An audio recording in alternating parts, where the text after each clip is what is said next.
I'm not sure how JD Vance could be more emasculated than he is right now. So here's what happened. Yesterday, the Wall Street Journal reported about one of Elon's teen and 20-somethings who are gaining access to all of Americans' sensitive information, including social security numbers. Quote, Marco Alez, a 25-year-old who is part of a cadre of Elon Musk lieutenants deployed by the Department of Government Efficiency to scrutinize federal spending, resigned after the Wall Street Journal asked the White House about his connection to the account. Quote, just for the record, I was racist before it was cool, the account posted in July. You could not pay me to marry outside my ethnicity. Normalize Indian hate. Here's where JD Vance comes in. He took to Twitter writing, here's my view. I obviously disagree with some of Velez's posts, but I don't think stupid social media activity should ruin a kid's life. We shouldn't reward journalists who try and destroy people ever. So I say bring him back. If he's a bad dude or a terrible member of the team, fire him for that. Now, this would probably be a good time to note that JD Vance is the husband of his Indian American wife. He is the father to his 3 Indian American kids. This is a photo of Vance and his wife in Indian garb. And his stance here is that the kid who resigned for posting normalize Indian hate should face no accountability, that these kinds of people should have no repercussions despite the environment they create for the people like the ones living in JD Vance's house. This really is the grass cheering on the lawnmower. So why'd he do it? 2 reasons. One, he's a hostage to a party that celebrates racism. And so if racism happens, then Vance has an obligation to applaud it, at least to remain a member of good standing in the Republican Party. And second, because this kid was one of Elon's guys. And while Vance may be the vice president, he doesn't hold a candle to Elon in terms of power. And so if Elon needs cover to get one of his kids back, then guess who it's going to be to jump on the grenade? That's right, JD Vance. And that's exactly what happened, because both Trump and Elon used Vance's tweet as justification to bring back the guy who, again, thinks that Vance's own wife and kids should be hated in their own country. Here's Trump. One of the Doge engineers was fired for some inappropriate posts. The vice president says, bring him back. What do you say? Well, I don't know about the particular thing, but if the vice president said that, did you say that? I'm with the vice president. Thank you, Peter. Which of course led to this tweet by Elon, quote, he will be brought back to err is human, to forgive divine. And so now, thanks to Vance, a kid whose stated position is that Indians should feel hated in America will be rehired, and Vance gets to go home to his Indian American wife and Indian American kids and look them in the eyes and say, guess what daddy did at work today?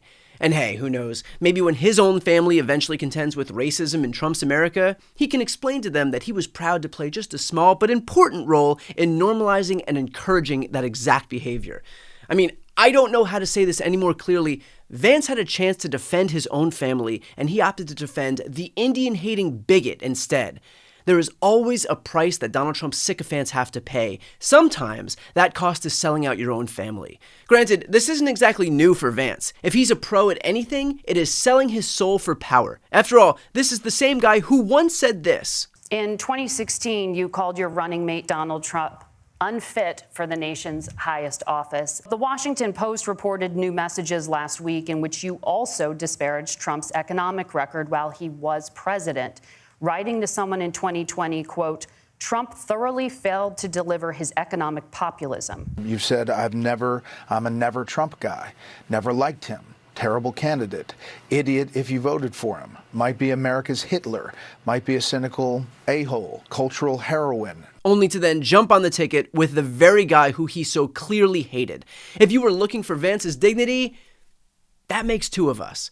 But you might be thinking to yourself, it's fine because it's all in service of the broader mission. And in case you were wondering what that broader mission that Vance is enabling was, well, you've got Elon hacking away at essential government institutions like USAID, which not only delivers crucial life-saving international aid like clean water and HIV prevention, all for roughly half of 1% of the budget, but it's brought us goodwill around the entire globe. That makes all of us safer. And now that USAID is gone, thanks to Elon, guess who's going to fill that void? China. That means China will gain a foothold across the world while the US retreats, which seems antithetical to America's interests, but not to Elon Musk's business interests. America just got sold out so that Elon can make more money from Beijing to Shanghai. Or how about the Consumer Financial Protection Bureau, about which Elon tweeted CFPB RIP.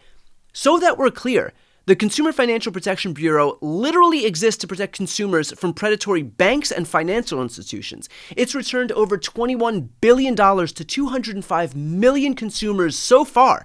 It's sent 6.8 million consumer complaints to companies for response, including 4.6 million complaints about credit reporting, 83,000 complaints about medical debt collection, and 96,000 complaints about student loans.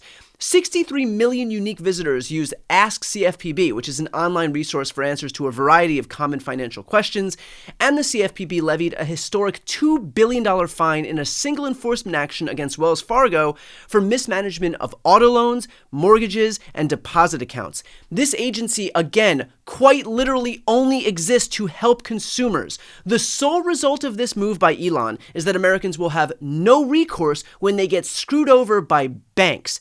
If anyone can explain how this helps Americans, I'm all ears.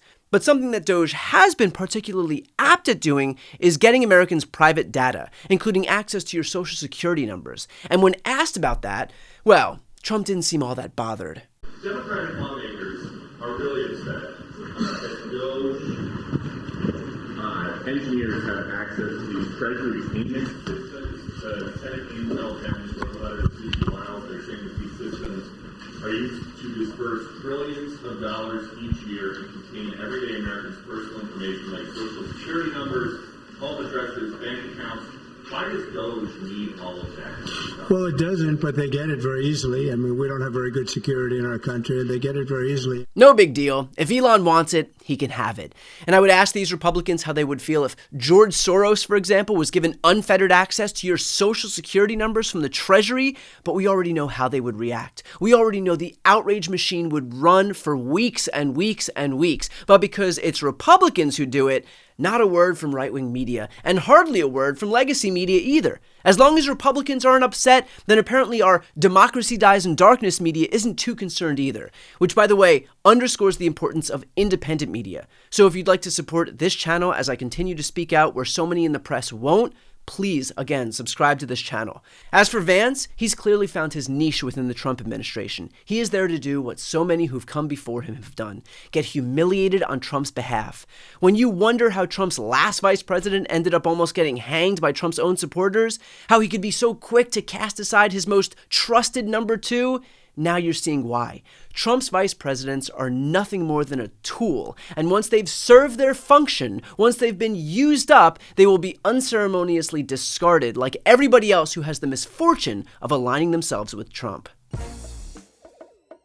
Before you go, just a quick note, if you'd like to see more of my content, which is always free of advertising, sponsorships, and paywalls, please make sure to subscribe to this channel using the subscribe button right here on the screen. And if you'd like to support my work even further, you can grab a copy of my instant #1 New York Times selling book, Shameless, available for sale right now. That link is also on the screen. Thanks so much.